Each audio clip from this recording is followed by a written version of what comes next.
Pseudoscience. Le but de la science n'est pas d'ouvrir la porte au savoir éternel, mais de mettre une limite à l'illusion éternelle. Ce n'est certes pas l'objectif visé par les dites sciences occultes, par exemple. On qualifie plutôt ces dernières de fausses sciences, de par leur manque de rigueur et dont l'investigation critique et scientifique de ces phénomènes paranormaux s'avère quasi impossible. Trop de spéculations irrationnelles émanent de ces allégations pseudo-scientifiques. La science, la vraie, n'a rien d'ésotérique, puisque celle-ci repose sur des épreuves expérimentales, sur une recherche critique des phénomènes naturels et non sur des témoignages purement émotifs, témoignages qui n'ont aucune prise sur le réel. L'occultisme ne relève aucunement de la science, le paranormal non plus, bien que l'on emploie régulièrement le langage scientifique afin d'en rehausser la crédibilité. Il n'est pas rare de voir des gens qui se prétendent voyants, divinateurs, astrologues, parapsychologues ou ayant des pouvoirs paranormaux.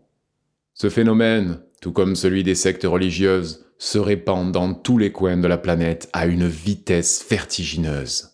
Mais qu'est-ce qui fait qu'un si grand nombre d'individus sont attirés vers ces manipulateurs de conscience ? Se pourrait-il que certaines personnes deviennent de moins en moins capables de prendre en charge leur propre existence et que, pour fonctionner, elles auraient toujours besoin d'un guide spirituel ou d'un gourou qui leur dicterait quoi faire et comment le faire ? Je vais tenter de répondre à ces questions. D'abord, nous sommes à une époque où la communication interpersonnelle se fait de plus en plus rare. L'individualisme gagne constamment du terrain. Presque plus personne n'a le temps d'écouter l'autre et la disponibilité est devenue une denrée rare. Autrefois, il y avait le prêtre, ensuite le psychologue, maintenant ce sont les marchands de bonheur, les vendeurs d'illusions. Plus ça change, plus c'est pareil. De plus, les gens ont besoin qu'on s'occupe d'eux, qu'on leur parle et qu'on s'intéresse personnellement à eux. C'est peut-être la raison pour laquelle un si grand nombre de personnes prennent un plaisir fou à consulter des diseurs et diseuses de bonne aventure et à payer des sommes effarantes pour se faire prédire ce qui pourrait bien leur arriver dans l'avenir. Mais supposons pour un instant que le dit voyant voit juste, coïncidence ou évidence, et annonce à son client que des événements heureux vont lui arriver et qu'en plus, il lui en précise la nature. Alors, quelle joie ce client pourrait-il en retirer s'il sait par avance ce qui va lui arriver ? Il se prive lui-même du plaisir de la surprise et de l'émerveillement qui, à mon avis, sont parmi les petites choses les plus agréables qui puissent nous arriver dans la vie. Pour les événements heureux, ça peut toujours aller. Mais qu'advient-il lorsqu'il s'agit de prédictions d'événements malheureux, qu'elles soient véridiques ou pas ? Ce genre de prédiction ne peut qu'engendrer des angoisses insupportables du fait que quelque chose de tragique puisse leur arriver un jour. Inconsciemment, sans doute, pour ne pas contredire la programmation de leur mental, il y a même des gens qui vont mettre en œuvre un processus pour que la prédiction se produise réellement. En d'autres mots, ils vont se jeter directement dans la gueule du loup. La prédiction s'étant concrétisée, cela aura pour effet de renforcer encore plus la croyance du phénomène paranormal. Ne serait-il pas préférable d'ignorer l'avenir plutôt que de se tourmenter durant des semaines, voire des mois et des années, en attendant que toutes ces prédictions arrivent ?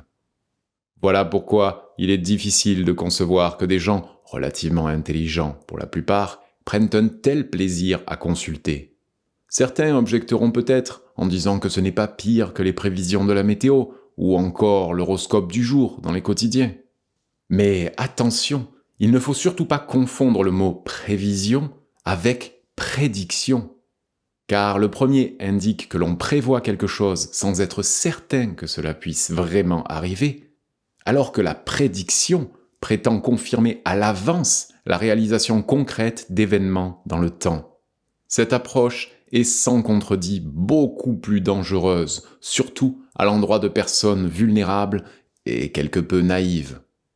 Les charlatans du paranormal sont-ils vraiment conscients de la responsabilité qu'implique une telle pratique ?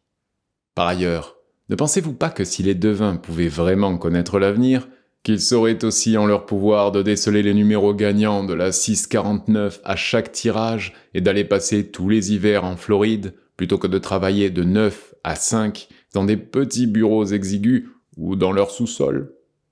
Je ne doute pas de la sincérité de certaines personnes en particulier, mais ce que je trouve le plus malheureux, c'est qu'elles se trompent elles-mêmes et qu'elles entraînent d'autres dans un processus pouvant les amener à un déséquilibre affectif profond. Bref, nous vivons dans un monde où l'irrationnel prédomine sur le rationnel. De plus, lorsque les valeurs traditionnelles s'effondrent, les gens ont tendance à s'accrocher à des croyances les plus farfelues. Ce genre de crise n'est pas sans précédent dans l'histoire de l'humanité. De tout temps, les hommes ont traversé de grandes périodes d'angoisse existentielle en recherchant des réponses toutes faites ou prêtes à penser. Et nombreuses encore sont les personnes qui gobent presque tout ce qu'elles lisent dans les livres ou encore ce qui leur est présenté via les médias. La critique analytique est quasi inexistante. On s'éloigne de plus en plus de la rigueur intellectuelle qui avait cours en Europe à la période de la Renaissance ou encore au siècle des Lumières. Rares sont ceux aujourd'hui qui ont le courage de leurs convictions personnelles. La conscience collective, un esprit de groupe ou une mentalité de suiveur, est devenue le refuge des faibles, c'est-à-dire les personnes les plus vulnérables à la manipulation charlatanesque. En d'autres mots, on ne sait plus penser, raisonner, voire philosopher. Il faudra donc encore tout recommencer.